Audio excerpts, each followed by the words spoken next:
The gentleman from Georgia. Thank you, Mr. Chairman. I want to clarify a few things. This is not a poison pill. My amendment is not a poison pill. My friend from Oklahoma said that he wanted to play by the rules. That's what I want to do. I've got an amendment that I never had an opportunity to submit. You know why? Because of the discharge petition. The authors of the discharge petition chose to have it brought up under a closed rule. So I never got a chance. My 700,000 people never had a chance. Now, I don't know how many people in Frog Jump, Tennessee buy wide-body planes. I'm sure there's probably one or two that buys them, but I've got 6,000 Delta employees, both current and retired, that live in my district. And what this amendment does, it allows a fair playing field to where you can go to the board of directors at XM and give your analysis, not to the XM. That's almost like giving your complaint to the opposition's attorney. We want to go to the board because it's not fair. And I ask unanimous consent to submit for the record the Wall Street Journal article called Boeing Helped Kraft Create Its Own Loan Rule. They've been cooking the books. And so all we want to do is have a chance where we can go to the board of directors and present our case. Because when XM is cooking the books with Boeing, that doesn't leave us much chance. Emirates Air probably has the money to pay for these wide-body jets. But, you know, I respect Mr. Heck. I respect Mr. Heck for Washington because he's fighting for people that work in his district. That's what I'm trying to do. I'm trying to work and fight for those folks in my district. And all we want is an opportunity to take an analysis, a real analysis, not one that the XM Bank called Boeing and said, you know what, you need to revise this number so we can understand or we can make a claim for the analysis that you need the money. And so with that, Mr. Chairman, I'll reserve the balance of my time. Reserves. The gentleman's insertion by general leave. Purposes, the gentlewoman from California seek recognition.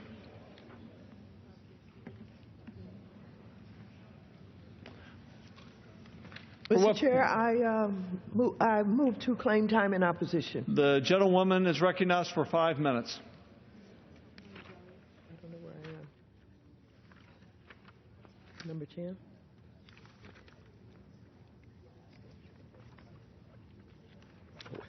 Just 1 second. I rise in strong opposition to the amendment offered by the gentleman from Georgia, Mr. Westmoreland, which, with all due respect, is a solution in search of a problem that, if adopted, will only serve to undermine the competitiveness of U.S. businesses. The fact is, the XM Bank already has a process in place for providing public notice and comment under which any member of the public, including companies who believe they have been harmed, may submit comments which the board reviews prior to approving any transaction. Lengthening this approval process by an additional 4 months, as the gentleman's amendment would do, would only serve to hurt our exporters by preventing them from competing in time-sensitive deals. Our U.S. exporters need and deserve every competitive edge they can get.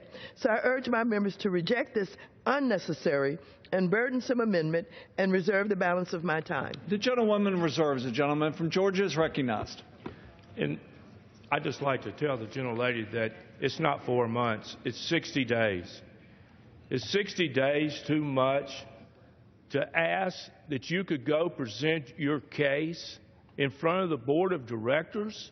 I think that's just fair.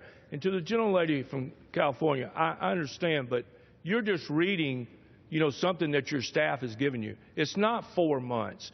This isn't something. This is a new idea. I never got the chance to offer this amendment. And Mr. Fincher, with a discharge petition, evidently wrote a perfect bill. I've been doing this for 25 years. I have never seen a perfect bill. We are trying to perfect the bill that Mr. Fincher wrote and that the discharge petition brought to the floor on a closed rule where nobody could have any amendments. All I'm trying to do is get a fair check for my folks, just like Mr. Heck is trying to get a fair shake for his. Give me the opportunity. Give us an opportunity to do that. I reserve. Serves. The gentlewoman from California is recognized. What the gentleman doesn't realize is we're all trying to get a fair chance for our constituents, the small businesses and the jobs. I yield to the gentlelady from Wisconsin. 1 minute. The woman is recognized for 1 minute. Thank you. I want to thank the ranking member. Here we have another Delta amendment. Once again, you know, the Ex-Im Bank already, Mr. Chairman, has a process in place for providing public notice and comment. Companies can provide feedback, which the board reviews prior to approving any transaction. I can tell you that this is very dilatory. Again, all of Delta's lawsuits have all been thrown out, and this is only another attempt to force the Ex-Im Bank to frustrate and delay its doing its work. I urge all my colleagues to vote against this dilatory amendment, and I yield back to the gentlelady. The gentleman yields back. The gentlewoman reserves. The gentleman from Georgia is recognized. May I ask how much time is? The gentleman has 1 1/2 minutes. I reserve. The gentleman reserves. The gentlewoman from California is recognized. I will call on Mr. Heck for 1 minute. The gentleman is recognized for 1 minute. Thank you, Mr. Chairman. My favorite literary theme is illusion reality. You know, where you don't know whether you're in an illusion or where you're in reality. Greatly used throughout our culture. Great movies like The Stuntman with Peter O'Toole, or classic literature like Ulysses by James Joyce. It's not a good axis on which to pivot around an argument regarding public policy. So let's leave the illusion behind and go to reality. Here's the reality.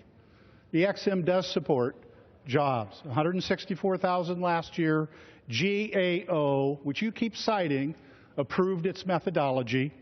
What's the proof? Well, we've already lost nearly 1,000 jobs since you shuttered the doors of the Ex-Im. The reality is this is unilateral disarmament. If to reauthorize it, every other developed nation has an export authority. The reality is that this reduces deficit. The Ex-Im reduces deficit. Every year for 20 years, since the enactment of the Credit Reform Act, it transfers cash. The heck with the accounting system, cash. And the reality is a lot of these small businesses don't have an alternative.